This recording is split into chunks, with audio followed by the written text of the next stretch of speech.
na ngai kumama mosantu na lola toyoko yembela yo tumemeli yo mpaka malasi tosopi mitema Yesu basantu totomboli bonzambe na yo kumama yawe siri ya masanjoli na nga ezali yo elombe siri ya loyemba shekina ezali yo elombe nzambe oyo alalaka te. Matthieu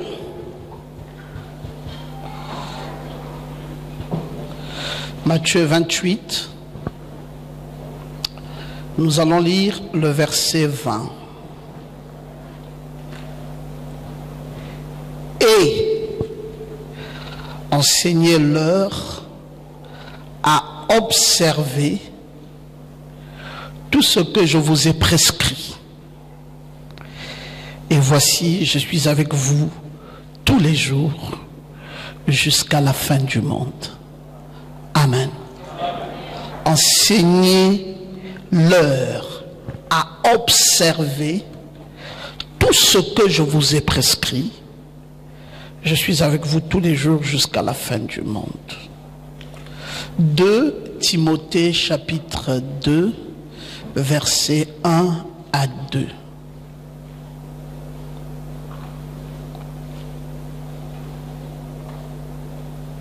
Et toi donc, mon enfant, 1 Timothée 2, 1 à 2. Et toi donc, mon enfant, fortifie-toi dans la grâce qui est en Jésus-Christ. Et ce que tu as entendu de moi, en présence de beaucoup de témoins, confie-le à des hommes fidèles qui soient capables de l'enseigner aussi à d'autres. Amen. Ah, ça c'est très formidable. Et enfin, de Timothée 3, verset 10. Pour toi, tu as suivi de près mon enseignement, ma conduite, mes résolutions, ma foi, ma douceur, ma charité, ma constance. Amen. Père, nous voulons parler de quelque chose qui maintenant est très important pour nous. C'est que nous avons entendu de notre pasteur et qu'il veut à nouveau nous confier afin que nous également soyons capables d'en témoigner à d'autres. C'est des choses importantes maintenant que ce ministère a un auditeur visible et invisible. Il est important que d'autres disciples qui sont au loin aient aussi la connaissance de ces choses et soient capables eux aussi d'en partager à d'autres.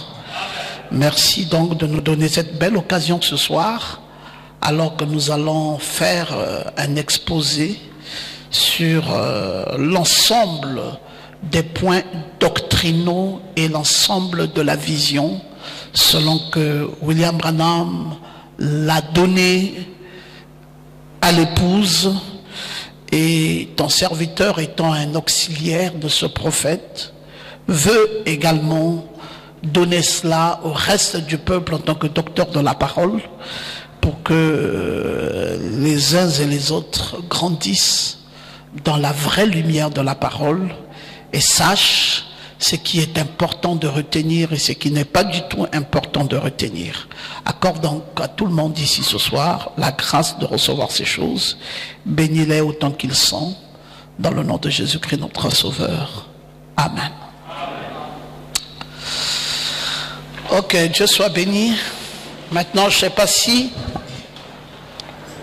il y a les feutres, parce que, bon, pour faire un tel exposé, il doit falloir que nous ayons des bons écritoires et que nous puissions vous les donner en live. Alors, ici, c'est... Je n'ai pas frôlé ma chemise expressement parce que je veux trop bouger. Pour qu'on ne vienne pas me dire, pasteur, la chemise est quittée. Là, maintenant, c'est totalement quitté. Exposé sur l'ensemble des doctrines et visions.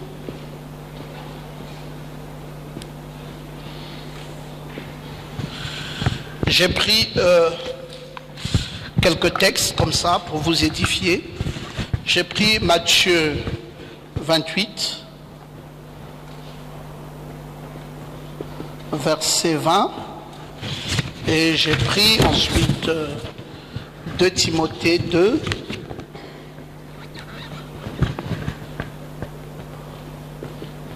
à 2, et j'ai enfin pris 2 Timothée 3, verset 10. L'exposé sur l'ensemble des doctrines et visions. C'est une chose que nous avons donnée à l'Église il y a un peu plus de 10 ans aujourd'hui. Les anciens, les Gabriel savent, et Nathanaël aussi, ils ont même des livres dessus. Et beaucoup de ces livres, je ne les ai plus, mais je sais qu'eux, ils les ont. Et je vais d'ailleurs faire recours à eux pour que je puisse avoir d'autres livres que je n'ai plus. J'ai perdu beaucoup de choses. Mais, certes, je les perds, mais je les reconnais parce que je les ai donnés avec le cœur. Je ne les ai pas perdus dans mon cœur ou dans mon esprit. Je les ai perdus peut-être en support, mais je les ai toujours. La parole de Dieu, c'est bien, mais c'est mieux de s'asseoir dessus et de connaître quels en sont les fondements. Quand on appartient à une église, la chose la plus importante, c'est la doctrine. C'est d'ailleurs pour des raisons de doctrine qu'on appartient à une église. Il n'y a pas autre chose. On pouvait être des catholiques, on pouvait être des protestants, on pouvait même être des pentecôtistes. C'est aussi des bâtiments comme ici, avec un homme qui est devant. On l'appelle parfois prêtre, mais on l'appelle aussi parfois pasteur. On l'appelle de tous les noms. Mais si nous ne sommes pas dans toutes ces obédiences, c'est pour une seule raison. C'est parce que la doctrine à laquelle nous avons pris part est complètement différente de la leur. Est-ce que vous dites amen? Simplement ça. Nous ne partageons pas leur doctrine. Et comme nous ne partageons pas leur doctrine, nous ne pouvons donc pas être dans leur obédience ou dans leur foi, parce que ces choses qu'eux ils croient, nous ne les croyons pas du tout. Nous avons une doctrine à laquelle nous croyons, et cette doctrine nous a été enseignée par un prophète. Et ce prophète est William Branham, et il a laissé toute la doctrine dispersée dans l'ensemble des bandes, et il a fallu que nous recevons un enseignant de la parole qui soit allé dans toutes ces bandes, rassembler et tirer pour nous les points essentiels qui constituent la doctrine et qui constituent la vision. L'un des points essentiels de la doctrine, c'est la divinité de Jésus-Christ. La divinité de Jésus-Christ. Est-ce que quelqu'un peut-il dire amen? Ça, mes frères, si vous allez dans une église Posez la question. Est-ce que vous croyez que Jésus est Dieu? Si on vous dit non, nous croyons à la Sainte Trinité, ne mettez plus jamais pied dans cette église, parce que cette église est démoniaque. La Sainte Trinité n'existe pas dans la Bible. Il n'y a pas un Dieu le Père, un Dieu le Fils et un Dieu le Saint-Esprit. On ne peut pas disséquer Dieu en 3 morceaux. C'est impossible. Dieu est unique, avec un seul nom. C'est le nom de Jésus. Le nom par lequel nous avons le salut. Le nom par lequel nous avons la vie éternelle. Oh, j'aime quand vous dites Amen à ça. Ce nom de Jésus est le nom dans lequel nous sommes baptisés. C'est le nom que nous utilisons quand nous prions. C'est le nom que nous citons quand nous chassons les démons. Et c'est le seul nom qui octroie la vie éternelle. Le nom de Jésus. Il n'y a pas un autre nom en dehors de ce nom-là. Vous pouvez chanter des cantiques, vous utiliserez le nom de Jésus. Vous voulez chasser un démon, le nom de Jésus. Vous voulez prier, le nom de Jésus. Vous voulez obtenir quelque chose, vous voulez chasser un démon, le nom de Jésus. Vous voulez vivre, mais vivez avec ce nom de Jésus. Parce que c'est le seul médiateur entre Dieu et les hommes. Jésus-Christ. Et c'est lui par lequel nous avons bénéficié de la vie éternelle. C'est une doctrine fondamentale parce que William Branham ne prendra jamais la place de Jésus-Christ. Mahomet ne prendra pas la place de Jésus-Christ. Confucius ne prendra pas la place de Jésus-Christ. Bouddha ne prendra pas la place de Jésus-Christ. Il n'y a aucun autre Dieu sur la terre, sous la terre, dans le ciel, sous les cieux, par lequel nous sommes sauvés, si ce n'est par Jésus-Christ. C'est fondamental. Qu'est-ce que j'ai dit? C'est fondamental. Hormis cette doctrine, nous avons une deuxième doctrine qu'on appelle le ministère des anges.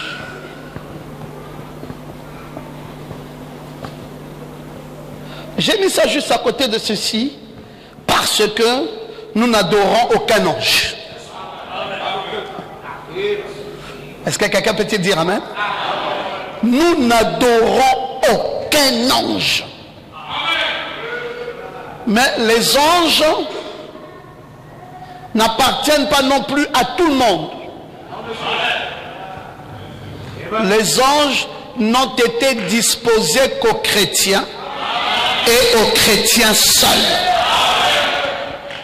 C'est pour cela qu'il est dit dans la parole, là où 2 ou 3 sont réunis à mon nom, je suis au milieu d'eux. Mais je suis au milieu de qui est au milieu de nous? C'est l'ange de l'Éternel qui est au milieu de nous. Alléluia. Parce que nous nous sommes réunis en son nom, il est au milieu de nous. C'est pour cela qu'il est aussi écrit, les anges de Dieu campent au-dessus de ceux qui craignent l'Éternel et les arrachent du danger. Alors vous avez dit amen à ça? Les anges de Dieu ne campent pas au-dessus de tout le monde. Les anges de Dieu campent au-dessus de ceux qui craignent Dieu et les arrachent du danger. Mais ces anges-là sont où? Ils sont invisibles. Vous ne les voyez pas.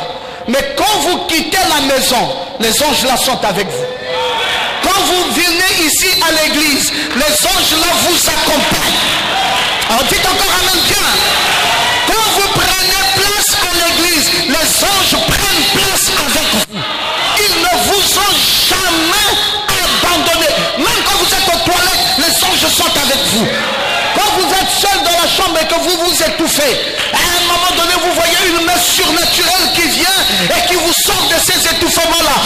sont les anges de Dieu. Et ils sont là. Mais qui sont-ils en vérité? Ils n'ont jamais été plus grands que vous. C'est des esprits serviteurs de l'épouse que vous êtes. Donc ces anges vous servent. Et quand vous vous habituez à eux, vous pouvez désormais les envoyer pour tout ce que vous faites. Vous ne pouvez pas être un chrétien et ne pas savoir remarquer la présence des anges dans votre vie. Non, sinon, vous n'êtes pas chrétien. Si vous voulez être un chrétien, vous devez être capable de pouvoir remarquer la présence des anges dans votre vie. Ce qui a fait toute la particularité du ministère de William Branham, c'est que l'ange l'accompagnait à chaque instant et il pouvait le voir, il pouvait le sentir, il pouvait vivre avec lui. Et pourtant, nous aussi, nous vivons avec les mêmes anges. Pourquoi nous ne les voyons pas? Nous avons un problème de conscience. Nos deux consciences sont trop éloignées. Or, le conscient et le subconscient de William Branham étaient tellement rapprochés qu'il voyait cela clairement. Si vous réussissez à rapprocher votre subconscient, alors vous allez commencer à vous habituer à ces anges. Alléluia. C'est pour cela, mes frères, vous ne craindrez pas ni l'épée de la nuit, ni celui qui ravage le monde, parce que Dieu est avec vous par le biais des anges. Maintenant, dans ces anges, il y a une multiplicité de compréhension, mais vous retenez qu'il y a 4 types d'anges. Il y a ces anges qu'on appelle les archanges. Ce sont des anges supérieurs. Il y a ces anges qu'on appelle, donc quand on parle des archanges, nous avons l'archange Michael, nous avons l'archange Gabriel. L'archange Gabriel est cet archange qui a toujours annoncé les grands événements, comme la première venue et comme la seconde venue. C'est l'archange Gabriel. L'archange Michael a toujours été cet archange défenseur dans les moments les plus difficiles. Quand l'ennemi s'élève, c'est cet archange qui s'élève et qui vous défend correctement. Et vous avez ce qu'on appelle les chérubins. Les chérubins aussi sont des anges supérieurs. Et puis, après ça, vous avez ce qu'on va appeler les séraphins. Les séraphins, c'est qui? Les séraphins sont des prédicateurs. C'est des brûleurs d'encens, des brûleurs de ceci. C'est des prédicateurs qui sont à l'autel de feu et qui emploient le ministère de feu. Est-ce que vous pouvez dire amen à ça? Et vous pouvez savoir qu'à la mort d'Osias, en Ésaïe 6, quand Osias est mort et qu'Ésaïe est entré dans le temple, il a vu les séraphins. Et nous savons la description que Frère Branham va nous donner dans l'influence d'un autre, comment ils étaient avec 6 ailes, 2 pour se couvrir les pieds, 2 pour se couvrir le visage et 2 autres ailes pour voler. Mais ça, ce sont des typologies. Dans la vérité et la réalité, sont des prédicateurs. Et les archanges avec l'épée flamboyant sont des prédicateurs, mais d'un ordre plus élevé. Ce sont ce qu'on appelle les ministères spéciaux, dont William Branham va nous parler dans Christ et le mystère de Dieu révélé. Il dit qu'il y a 3 phases dans le plan de Dieu, dans l'univers. Et il dit la première phase, c'est Jésus-Christ. Et la deuxième phase, dans le ministère du Fils de l'homme, il dit la deuxième phase, c'est Dieu dans l'Église. Et la troisième phase, c'est le retour à l'Éden. Et là, nous avons des prédicateurs spéciaux dans la plénitude. Pas dans un exercice collectif, mais dans un exercice individuel. Et ces gens spéciaux sont ces ministères spéciaux dont une onction est supérieure, et c'est des chérubins. Vous avez donc ces chérubins, vous avez ces séraphins, vous avez ces archanges, et vous avez un autre type d'anges qui sont soit des anges déchus, soit des anges élus qui sont le contraire de ce qu'on appellera déchus, et des anges bienfaiteurs et qui nous accompagneront tout au long, comme ce que l'on dit ici, les anges de l'Éternel campent au-dessus de ceux qui craignent Dieu. Maintenant, ne vous attendez pas toujours à ce que ce soit des anges avec des ailes, mais c'est aussi parfois des hommes comme vous que Dieu va utiliser pour la bénédiction d'un frère. Et c'est aussi des anges déchus qui sont des hommes dans le monde ici que Satan utilisera pour vous détruire ou pour vous faire du mal ou pour vous poser des cales. Vous dites, mais lui là vient d'où? C'est un ange déchu que le diable vient de lâcher pour te bloquer la route. Et puis il y aura un ange bienfaiteur qui viendra, tu ne sais d'où, qui parlera en faveur de toi et qui te sortira d'un trou ou d'une difficulté quelconque. Le ministère des anges. Très important, si vous êtes dans la foi, de connaître ces deux doctrines. Vous avez une troisième doctrine qu'on appelle le mariage, virgule, divorce et remariage. C'est pour ça que je disais qu'il était important de réactualiser cela. Parce qu'à l'époque, quand nous les avons présentés, nous vous avons présenté le mariage et divorce. Et nous n'avions pas encore enseigné sur les deux écoles de pensée qui étaient une doctrine fondamentale qui devrait s'ajouter à la meilleure compréhension du sujet sur le mariage, divorce et remariage. Tu te maries avec un homme et puis tu décides de ne pas tout lui confesser. Le pasteur célèbre le mariage. 50 ans plus tard, tu lui dis, ah tiens, j'avais oublié. Tu as vu mon oncle là qui me persécute aujourd'hui. C'était un sorcier. Hein? Il dit, ah bon? En quoi c'est? Non, mais même quand j'étais petite là, une petite fille, il m'avait violé. J'avais oublié de te dire.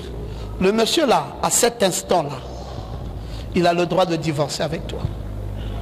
Parce que tu ne lui as pas dit toute la vérité pendant qu'il t'épousait. Et il divorce avec toi et il se remarie. Même 50 ans plus tard. C'est en ordre, complètement en ordre. Est-ce que l'inverse peut se faire? Non. Il peut t'avoir tout caché, sa mère là c'est une sorcière, et puis 50 ans après il te dit, non tu vois, elle m'avait même violé ma maman. Et puis tu dis, ah comme tu m'avais caché je pars. Tu n'as pas le droit. Parce qu'aucune femme n'a le droit de divorce et de remariage. Aucune femme au monde. Et si elle divorce d'avec son mari, elle reste comme ça. Et si elle ose se remarier, elle sera appelée adultère et n'entrera jamais dans le royaume des cieux. Aucune femme. Alors que l'homme peut se remarier. Il y a des cas de remariage qui lui donnent la possibilité. Il peut se remarier dans ce genre de cas. Il peut se remarier dans un cas où la femme l'abandonne complètement. On dit à la femme, mais viens, pourquoi? Elle dit, non, non, non, moi je n'ai plus rien à serrer avec votre foi, et cet homme, je ne veux plus de lui non plus. Cet homme a le droit de se remarier. C'est le cas de Vasti, qui avait abandonné le roi Assyrus, et qui lui a donné la possibilité de se marier. Et le premier cas où je citais, c'était le cas de la fornication. C'est ce qu'on appelle divorce pour cause de fornication.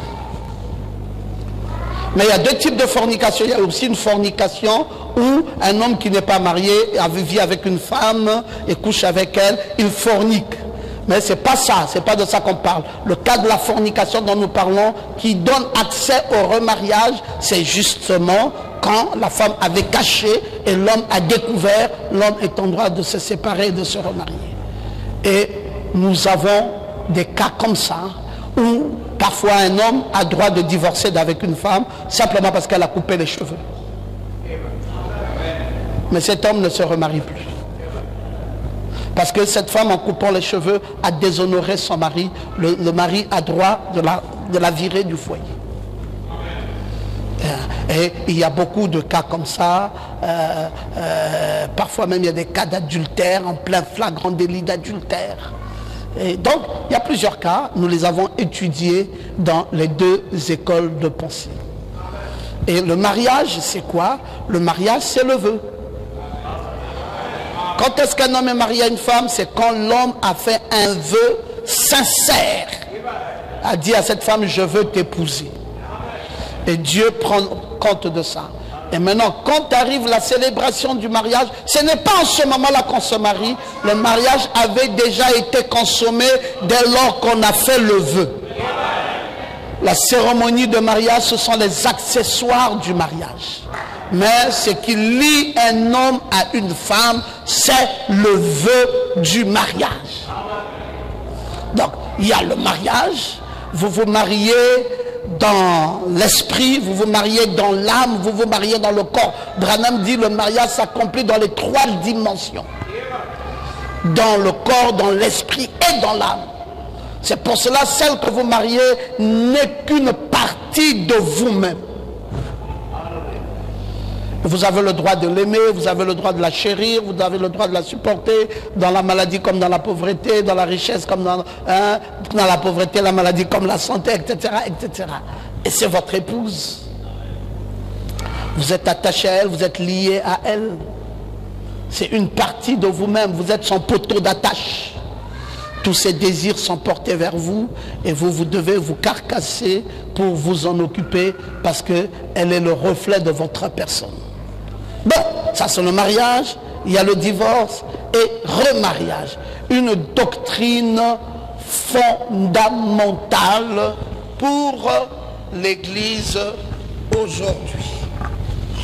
Bon, toujours dans l'ordre des doctrines, vous avez une autre doctrine qui est cardinale, c'est la sémence du serpent.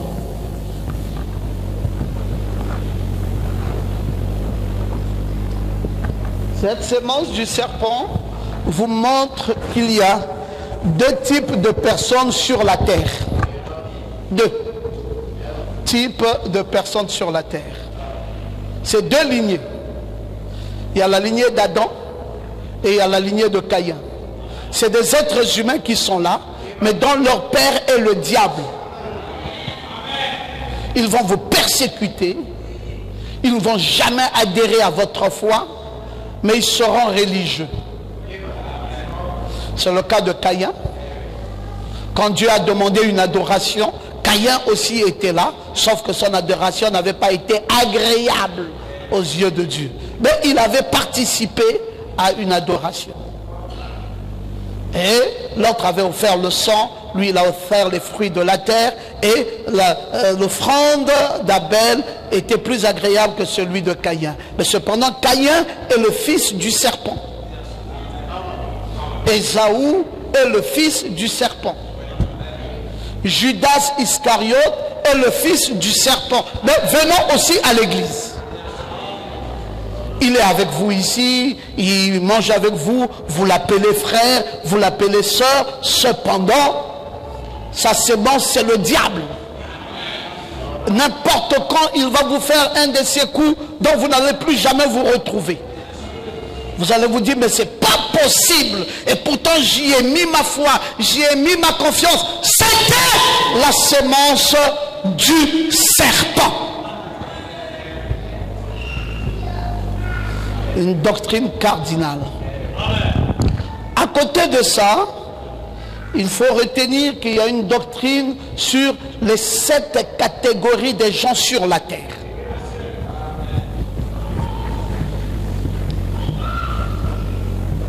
Catégorie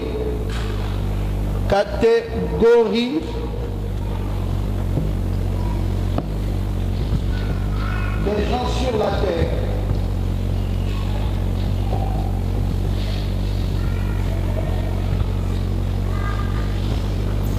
Là aussi, vous devez savoir que tous ceux qui sont sur la terre n'ont pas les mêmes dispositions. Mais toi, pourquoi tu es dans la dénomination? Hey, tu fais quoi là-bas? Dieu a envoyé dans notre âge un prophète. Il ne viendra jamais. Tu dis, mais qu'est-ce qu'il y a? Je ne comprends pas. Tu es là-bas, vous avez des mini-courtes, les femmes portent les pantalons, une femme prêche. Mais tu fais quoi là-bas? Voilà la vérité de la Bible. Voilà la vérité. Voilà la vérité. Tu as même été baptisé comment? Au nom de qui? Mais voilà la vérité. Il peut voir toute cette vérité ne viendra pas parce qu'il n'est pas de cette catégorie. Tu dis, mais c'est pas possible, je comprends rien. C'est pas la catégorie, c'est une vierge folle. Il y avait 10 vierges, 5 étaient sages et 5 autres étaient folles. La différence entre ces 2 vierges et ces 10 vierges, c'est que les sages avaient de l'huile dans leur lampe. Et l'huile, c'est le Saint-Esprit. L'huile, c'est la parole. Et les 5 autres n'avaient pas d'huile dans leur lampe. Et après leur lampe s'éteignit, ils demandèrent aux autres vierges, Matthieu chapitre 25.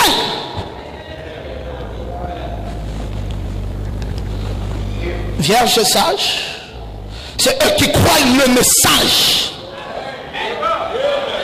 Vierge folle, elle ne croit pas du tout au message. Mais elle a quand même tout de même entendu le cri de minuit. Elle s'est réveillée grâce au cri de minuit qui a retenti.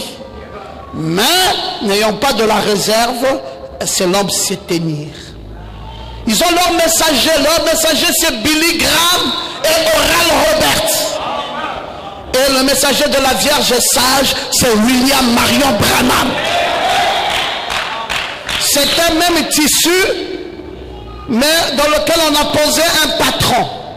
Et dès qu'on met le patron sur le tissu, on récupère le tissu essentiel pour la couture. Et le reste du tissu, c'est ce qui constitue la Vierge folle.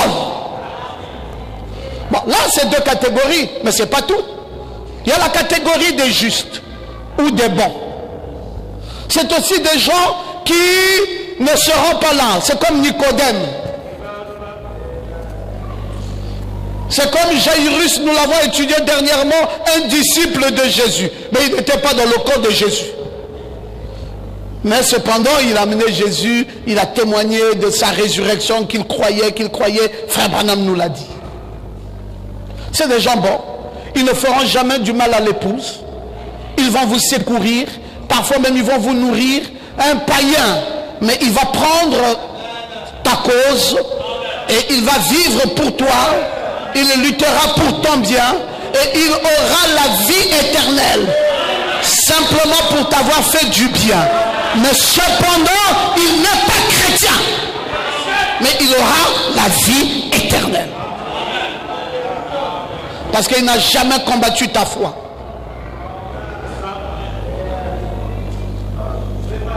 Et il y a une catégorie où quelqu'un est totalement incrédule, totalement.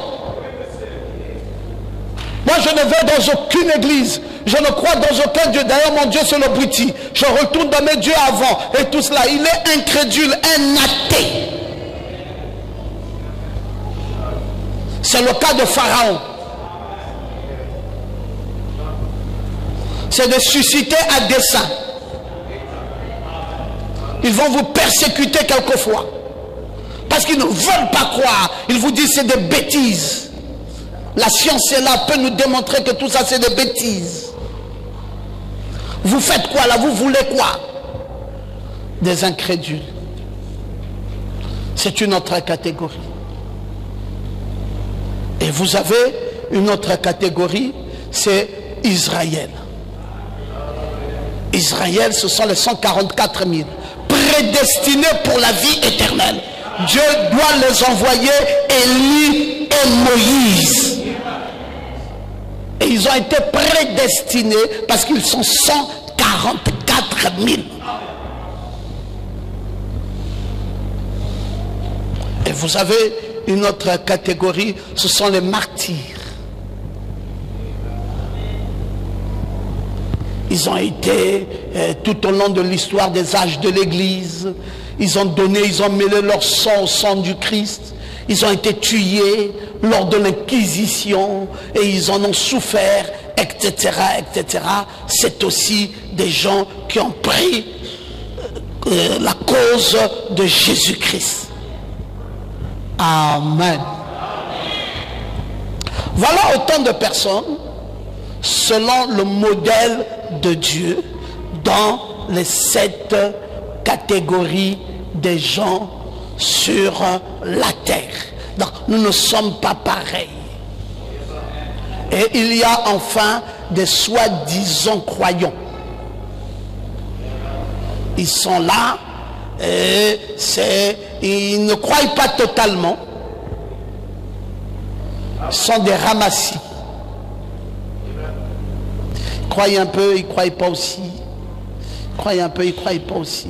Leur nom n'avait pas été inscrit dans le livre de vie de l'agneau. Ils ne sont pas incrédules, ils ne sont pas vierges folles, ils ne sont pas justes, ils ne sont pas sages, mais ils sont sémis. C'est des ramassis. Et donc vous avez toutes ces catégories-là qui vous montrent les 7 catégories des gens qui sont sur la terre. Et vous avez une autre doctrine qui est le salut par prédestination.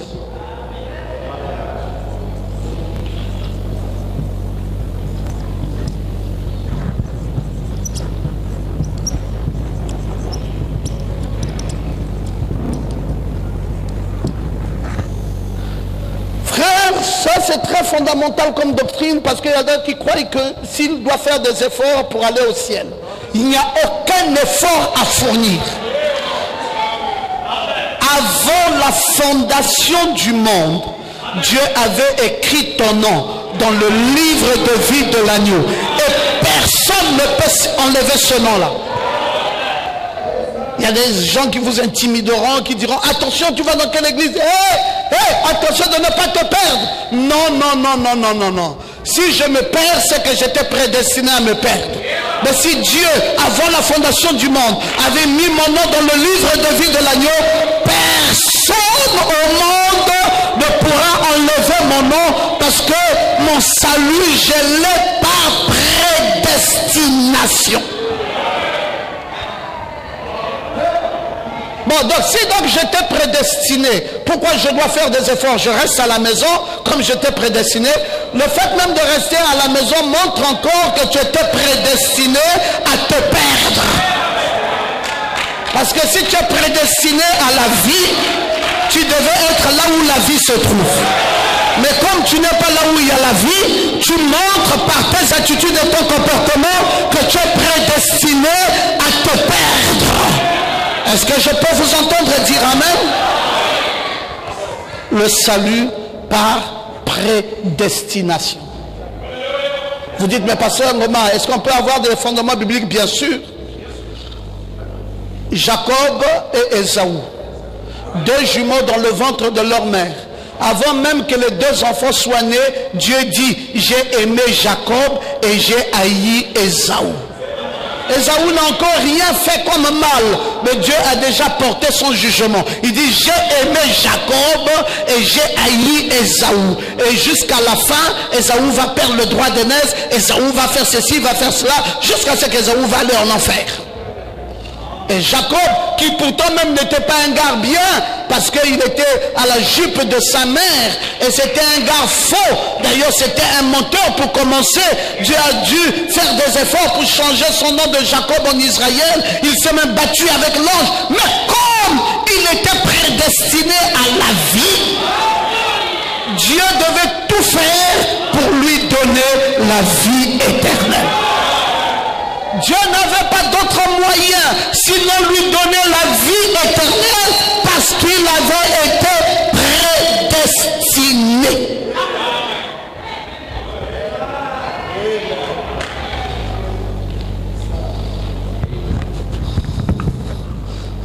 Septième doctrine, le seul lieu d'adoration.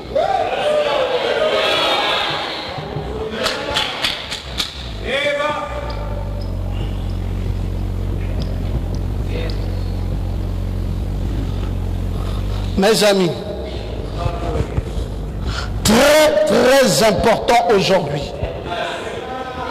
Que dites-vous que je suis? Moi, le Fils de l'homme.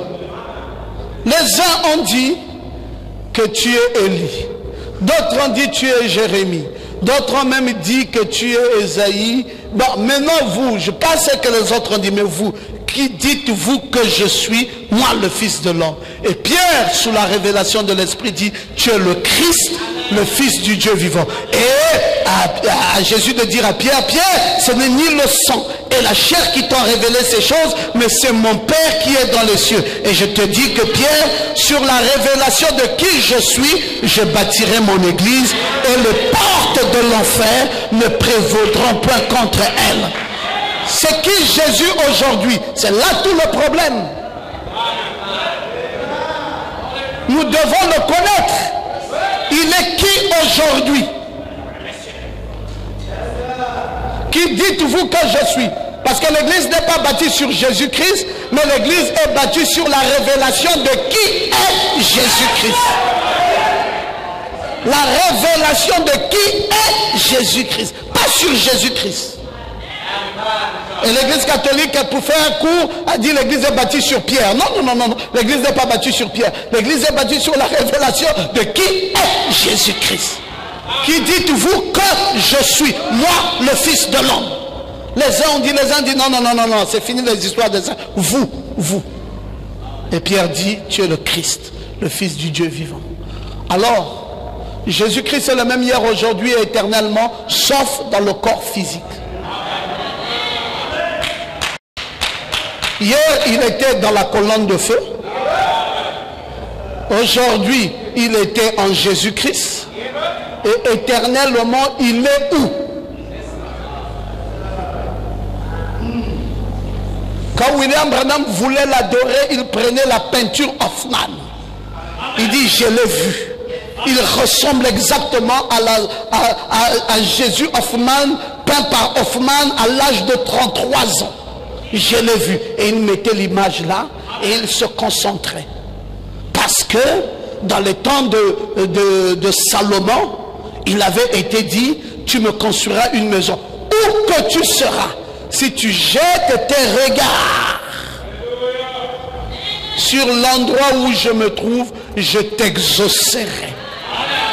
Et l'adoration aujourd'hui, c'est d'amener sa pensée là où Jésus se trouve. Le seul lieu où il se trouve, c'est une localité unique. C'est un lieu précis où Dieu est. Et c'est là seulement qu'il se fait adorer. Dans le temps de Salomon, le seul lieu où il se trouvait était le temple qu'avait bâti Salomon. Dans le temps de Jésus, le seul lieu où il était la personne de Jésus. Mais aujourd'hui, le seul lieu où il est où? Si tu repars à Jésus, tu adores là une idole. Parce que adorer Jésus d'Hoffman là, le Jésus de Nazareth, c'est adorer une idole. Parce que Dieu n'est plus en Jésus-Christ. Il était en Jésus-Christ. Alors tu es un catholique. C'est pour cela que c'est une doctrine fondamentale. On doit savoir où est-ce que tu adores. Le lieu d'adoration est où? Alors, c'était un enseignement difficile ici au Logos. On dit on adore une vertu vivante, on adore ceci. Alors les uns ont dit non, l'adoration là c'est William Branham. Idolâtre. On ne peut pas adorer William Branham. Oh non, c'est pas William Branham, vous voyez c'est Dieu dans Branham. Branham n'est pas le seul lieu d'adoration. D'ailleurs, Branham de nos jours n'y est plus. Les gens disent bon, pour faire court encore, Pasteur Ngoma c'est vous. Je dis oh, parce que nous adorons une image vivante, une vertu vivante, une foi vivante. Alors la foi vivante est là. Parce que où est-ce que vous voulez encore nous amener? Vous avez tapé à côté. Parce que le lieu d'adoration où les prières sont exaucées, ça monte comme des parfums de bonne odeur. Apocalypse a dit tout cela. Hein, ça monte là et ça descend. C'est quoi le lieu d'adoration aujourd'hui? Christ dans la nuée. C'est le seul lieu d'adoration. Donc si vous voulez adorer le Dieu réel aujourd'hui, ayez la nuée avec vous. C'est le lieu où Dieu se trouve. C'est là même. Hey, quelqu'un dit Amen. C'est là l'ordre du troisième exode. Et comme nous sommes dans le troisième exode, c'est la nuée. Alors nous adorons comment? Mais nous n'adorons pas par des lèvres balbutiantes. Nous adorons au-dedans de nous. Et c'est une âme. Or la nuée, c'est la constellation des théophanies. Donc le Dieu qu'on adore se trouve en nous. Mais en nous c'est quoi? En nous c'est la théophanie. Et cette théophanie est représentée dans la nuée. Si vous me voyez, vous ne me connaissez pas bien. Mais si vous voyez la nuée, alors vous me connaissez parce que je suis dans la nuée. Et c'est le seul lieu d'adoration. C'est pour cela, mes amis, si je rentre dans une église, c'est Branham qui est derrière la chair. Je dis, ah, il y a problème ici. Oui. Vous devez mettre Branham à côté. Derrière la chair, on doit avoir la nuée. On doit avoir la nuée parce que c'est là la concentration de l'église aujourd'hui. C'est là où se trouve la vérité de la parole. C'est là où se trouve le Dieu uniable. La nuée. Christ est venu de l'éternité et il est venu jusqu'à nous. Oh, ça fait des excitations maintenant. Oh, nous aimons ces choses, n'est-ce pas vrai? Alors, nous ne sommes pas des catholiques. Ça, c'est notre foi. Si vous voulez nous connaître, la raison pour laquelle nous sommes au Logos, c'est à cause de toutes ces choses ici. Et là, je ne peux pas changer d'église parce que je ne veux pas retrouver les mêmes choses. Je suis ici pour une question de doctrine.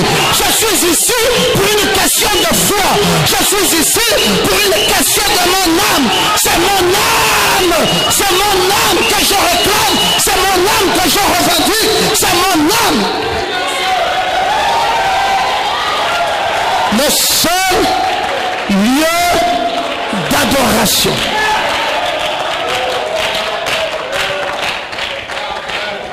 Maintenant, nous avons une autre doctrine, les 7 tonnerres.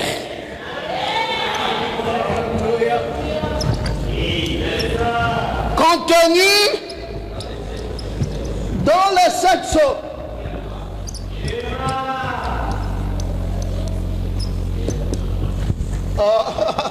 Quand Jésus le Goël, le parent rédempteur, est arrivé, Dieu s'est concentré, Dieu s'est kénosé dans la personne de Jésus.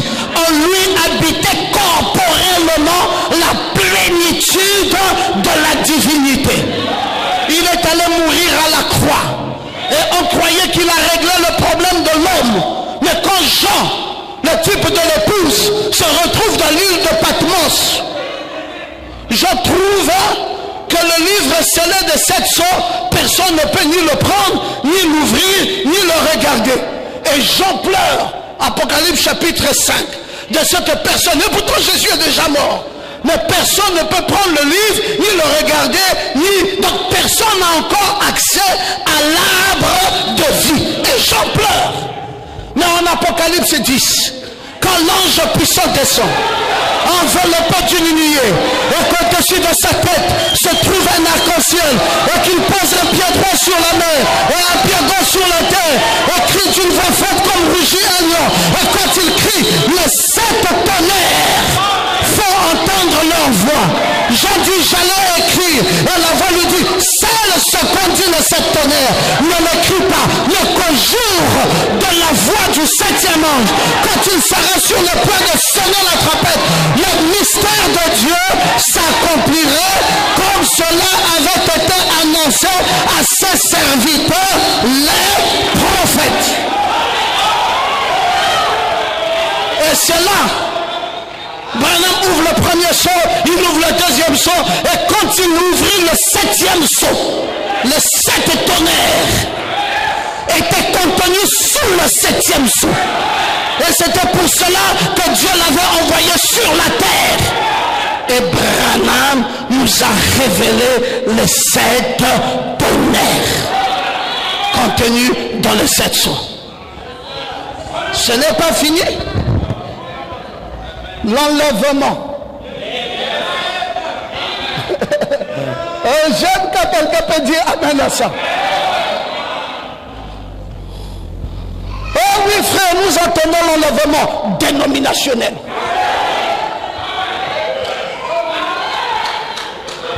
L'enlèvement, on ne l'attend pas.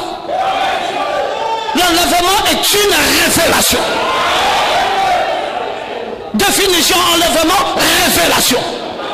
Ou tu as la révélation de l'enlèvement, ou tu n'as pas la révélation de l'enlèvement. Bon, maintenant que j'ai la révélation de l'enlèvement, pourquoi je suis encore ici? Aucun homme qui est enlevé n'est enlevé dans son corps.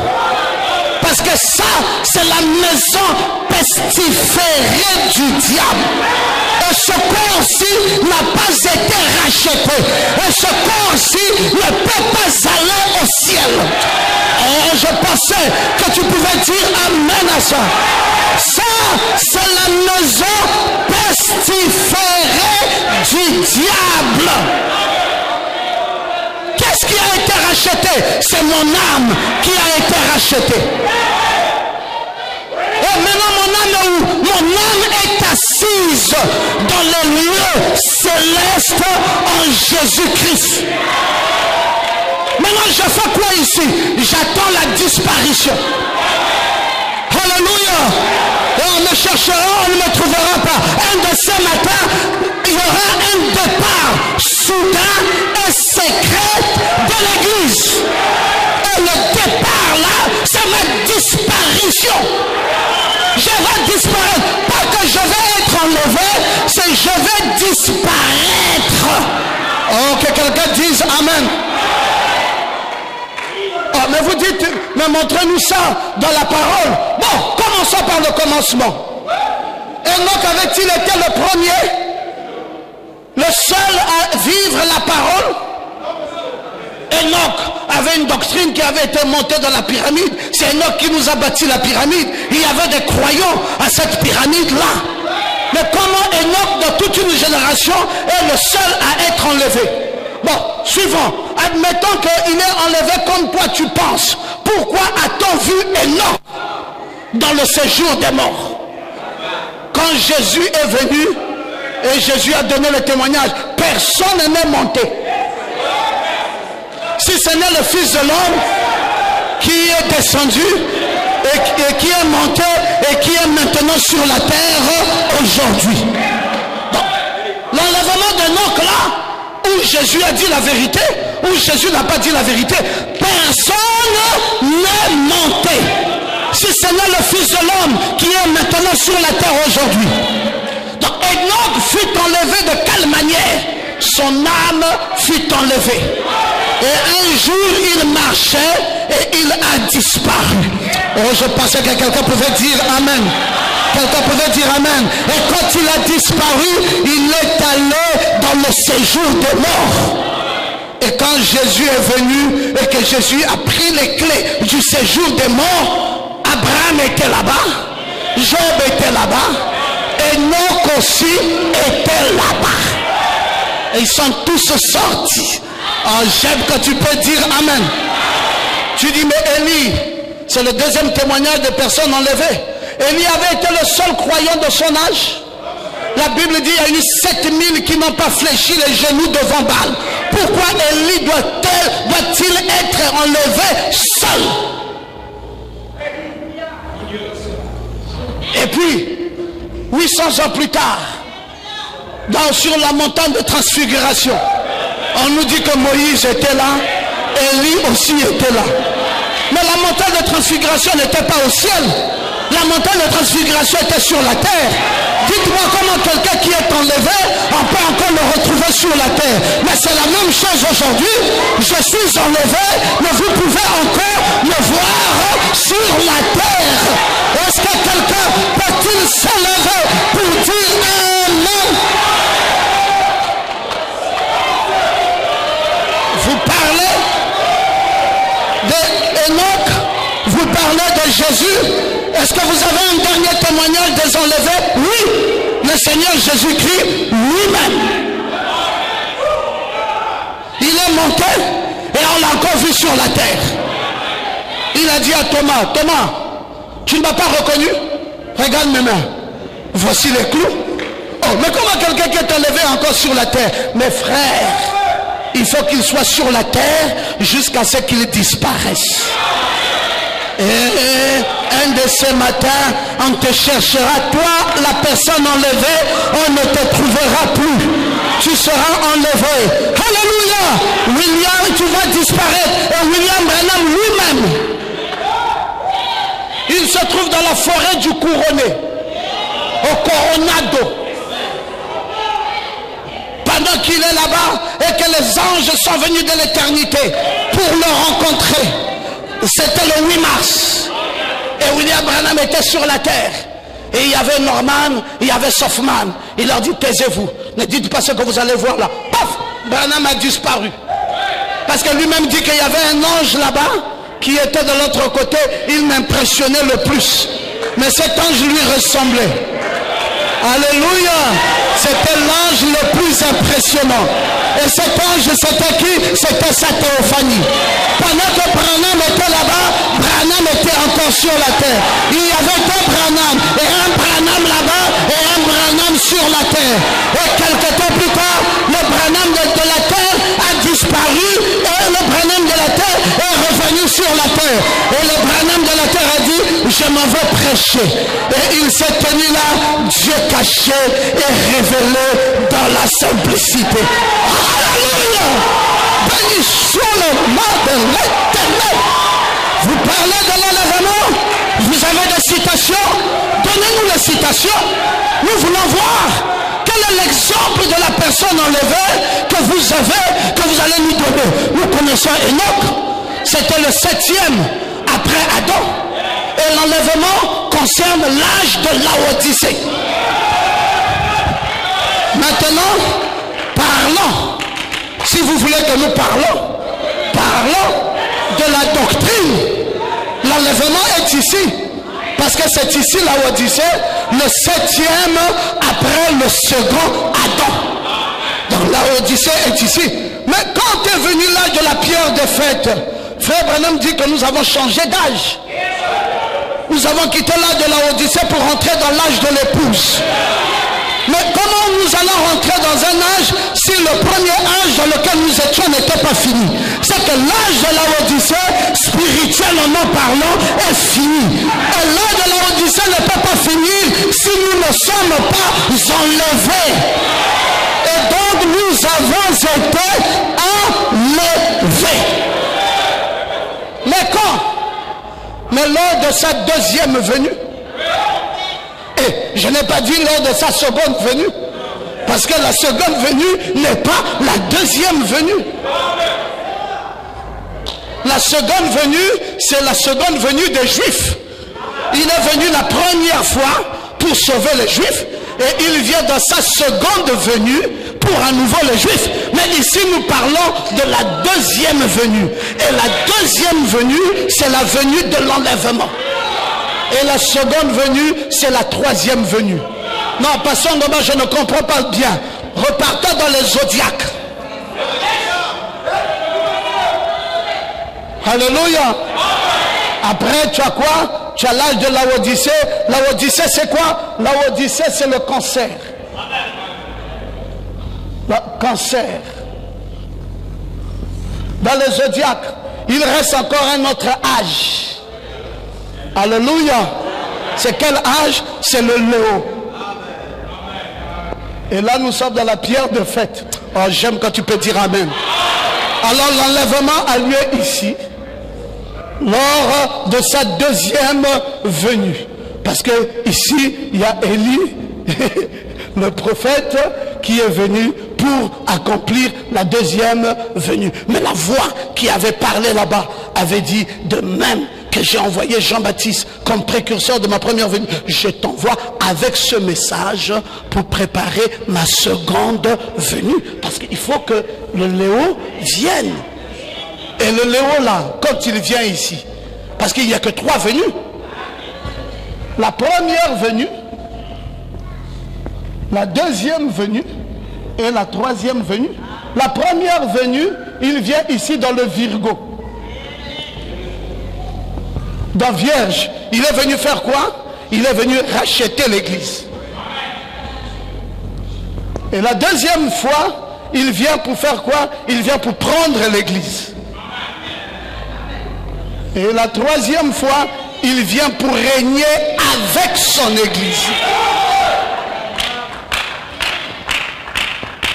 Et alors, il nous a pris dans notre théophanie, nous y sommes partis, c'est la Odyssée, ce n'est pas l'âge de la pierre de fête. Mais comme nous sommes rentrés dans l'âge de la pierre de fête, alors la deuxième venue a déjà pris fin. Et là maintenant nous sommes à la troisième venue qui constitue la seconde venue de Christ. Et là maintenant il vient avec nous. C'est pour cela nous sommes dans la nuée.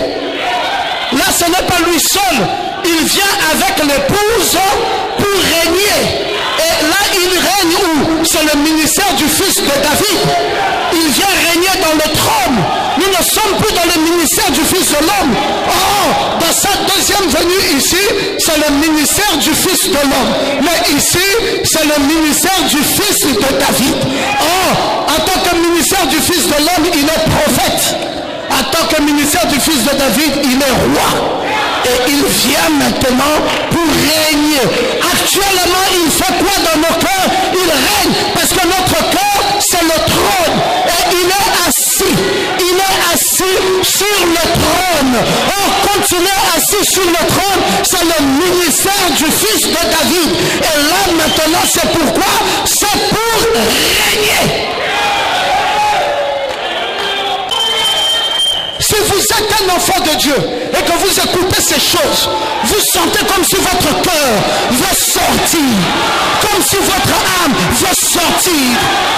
Vous réjouissez, vous dites mon Dieu, merci Seigneur. Si tu n'avais pas envoyé un prophète, si tu n'avais pas envoyé un docteur, si tu n'avais pas envoyé un finaliste, où est-ce que je serais?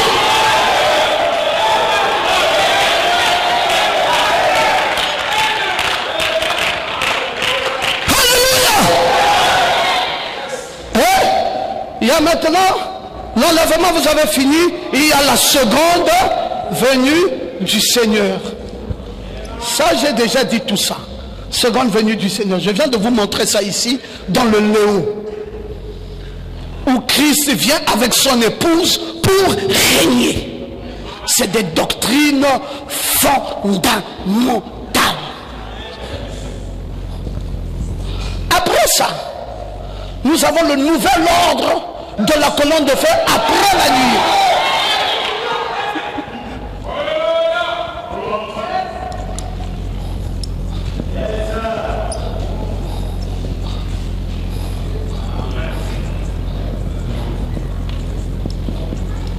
Oh, j'aime quand tu peux dire amen bien, frère. Frère, ne jouez pas avec ces choses. William Branham vient dans un ministère de 3 poules. Dieu lui donne le premier poule pour la guérison divine. Dieu lui donne le deuxième poule pour la prophétie. Et Dieu lui donne le troisième poule pour l'ouverture de la parole. William Branham a fini les 3 poules. Il veut maintenant se reposer. Il dit, je dois rester ici en Orient parce que je n'ai plus rien d'autre à faire. La colonne de feu vient et écrit sur le mur de sa maison, retourne en Arizona. Et ce nouvel ordre où William Branham va retourner en Arizona, c'est pour faire quoi? C'est pour aller réveiller Jésus. Jésus est bien venu par les 3 étapes de la grâce, qui est aussi une doctrine. Les 3 étapes de la grâce. Et l'adoption. Dites encore amen bien. Mais après ça, il y a d'abord ça, le nouvel ordre. Tu as déjà été baptisé du Saint-Esprit. Tu as déjà été adopté. Parce que tu es passé par la justification qui a laissé la place à la sanctification. La sanctification a laissé la place au baptême du Saint-Esprit. Et le baptême du Saint-Esprit a laissé la place à la personne du Saint-Esprit. Et la personne du Saint-Esprit, c'est l'adoption. C'est pour cela, quand nous voyons les mamans qui ne font pas les enfants et qui pleurent et qui veulent se suicider à cause des enfants, nous disons c'est des incrédules. Parce que quand Dieu ne t'a pas donné la grâce de faire un enfant, vas-y chercher un enfant et adopte. L'adoption est plus élevée que la naissance. Dans le modèle de Dieu, l'adoption est plus élevée que la naissance. Parce que la naissance va avec le baptême du Saint-Esprit. Mais l'adoption est au-dessus. L'adoption, c'est la pierre de fête. Est-ce que quelqu'un peut-il dire amen? Et là, vous avez la justification, la sanctification, le baptême du Saint-Esprit et l'adoption. Mais c'est des choses dans lesquelles mon âme tressaillit. Frère, on ne peut pas jouer avec ça. Et après la nuit, maintenant Dieu donne un nouvel ordre où nous rassemblons les tout. Dieu agit maintenant par la voie du subconscient. Parce que le Jésus qu'on réveille se trouve dans le subconscient.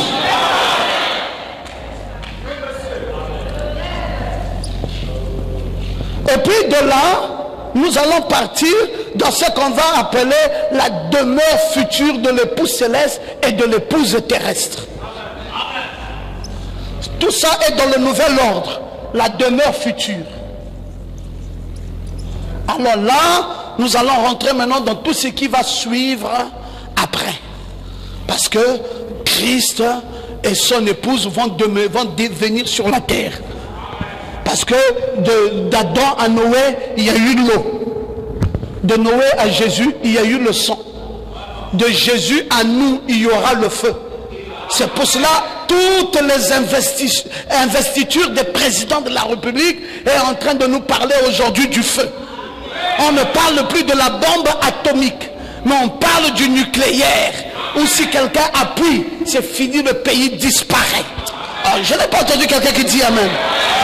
Alors là, mes frères, c'est la demeure future de l'épouse céleste et de l'épouse terrestre.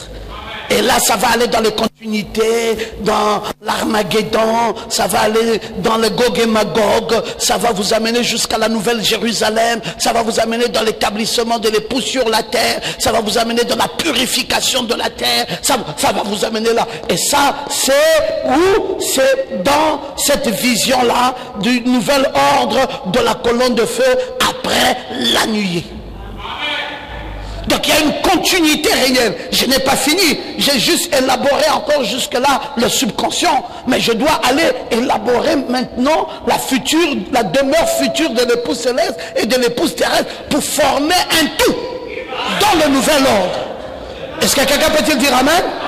Mais entre-temps, vous avez les 3 étapes de la grâce. Maintenant, y a-t-il une doctrine qu'on ne va pas citer? Bien entendu. Les 3 ordonnances. C'est quoi les 3 ordonnances? Mais les 3 ordonnances, c'est la communion, le lavage des pieds et le baptême d'eau. La communion, le lavage des pieds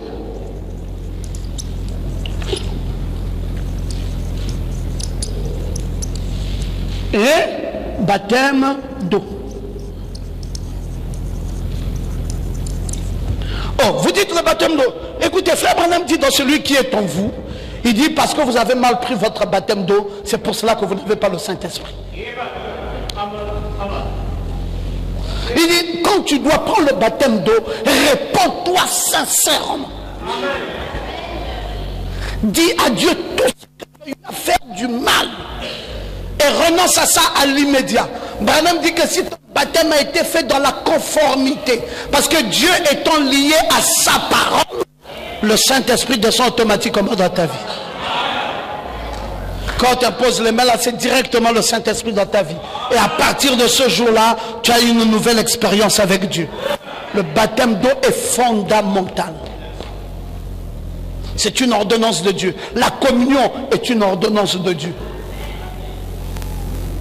Le lavage de pieds est une ordonnance de Dieu. C'est pour cela, chaque année, nous le pratiquons. Il y en a qui le pratiquent même chaque mois. Et c'est conforme. Tout ça est conforme. Mais nous avons dit ici que nous ne voulons pas que vous vous habituez à ça. Au point où vous prenez cela avec légèreté. Et ça ne vous amène plus à avoir plus de crainte. Et nous avons opté dans cette église pour pratiquer cela une fois l'an, notamment le nouvel an, où nous mettons tout en cause dans notre vie pour recommencer une nouvelle vie avec lui.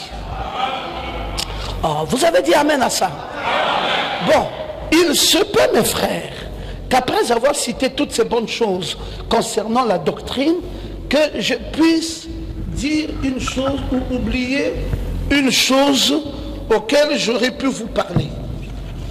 Il se peut, mais je pense que par la grâce du Seigneur, je vous ai parlé de tout ce qui était nécessaire en matière de doctrine. Alléluia. Oui, je crois avoir tout élucidé en matière de doctrine. Et vous devez maintenant savoir qu'à l'époque où nous en parlions, nous n'étions qu'à 8. C'était 2016. Je vous avais dit qu'elle était totalement particulière pour moi, parce que c'est cette année-là seulement que j'ai eu la révélation sur le mariage, divorce et remariage. Et c'était l'année où Dieu m'avait aussi donné le seul lieu d'adoration. Et c'était l'année où Dieu m'avait aussi donné les 7 catégories de gens sur la terre.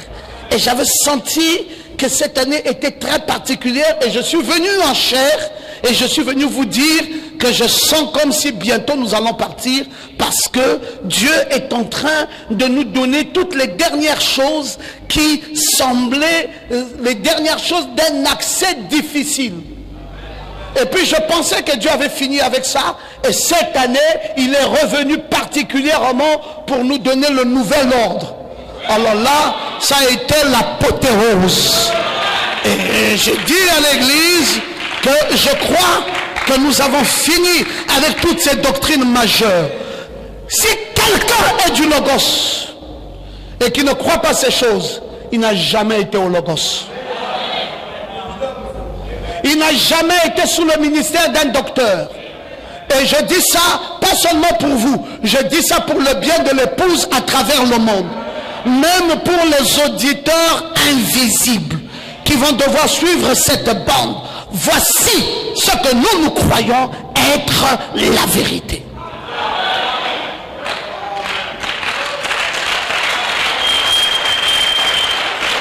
C'est ça que nous croyons être la vérité. Et quand on aura fini avec ce nouvel ordre et que toutes ces choses auraient été données, viendra la disparition de l'Église. Parce que c'est le summum de tout. Et l'Église va disparaître. Vous dites, elle est déjà enlevée, oui, mais elle attend sa disparition. Amen. Et si vous voulez comprendre la disparition, allez-y lire la révélation de Jésus-Christ. Frère Branham dit qu'après Apocalypse 3, quand nous rentrons dans Apocalypse 4, l'église a disparu. Mais c'est les termes qu'utilise Frère Branham. Ce n'est pas un jargon anodin. C'est un jargon qui est donné dans les détails et dans les précisions. Cette église doit disparaître. Pourquoi aurait-elle atteint la plénitude sans qu'elle ne disparaisse? Si Enoch a disparu, si Élie a disparu après qu'ils avaient été enlevés, l'église aussi, après son enlèvement, va disparaître. Avez-vous dit amen? Voilà la doctrine de l'église telle que donnée. Bon, maintenant, en quoi c'est utile? Je reviendrai peut-être le dimanche pour vous donner aussi la vision. Parce que si j'entre dans la vision maintenant, je n'en finirai pas. Mais qu'est-ce que je voulais lire? C'est quelques petites citations qui sont importantes et qui vont appuyer les quelques textes bibliques que je venais de lire tout à l'heure. Parce que je vous ai dit, ce que vous avez entendu de moi en présence de beaucoup de témoins, confiez-le à des hommes fidèles, qui soient aussi capables de l'enseigner.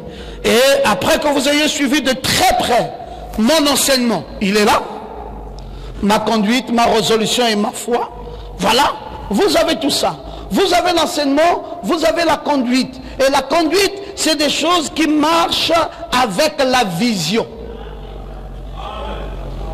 Ne vous arrêtez pas simplement à la doctrine qui est l'enseignement. Paul a dit, après que vous ayez suivi de très près mon enseignement, point barre, non. Il dit, ma conduite, mes résolutions, ma foi. La foi, là, c'est une vision. Et sur cette vision qui amène des résolutions, sur cette vision qui amène une conduite.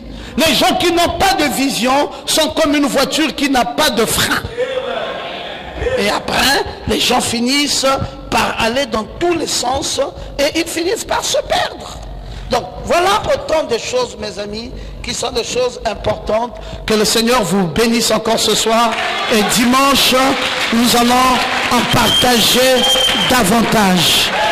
Que Dieu vous bénisse.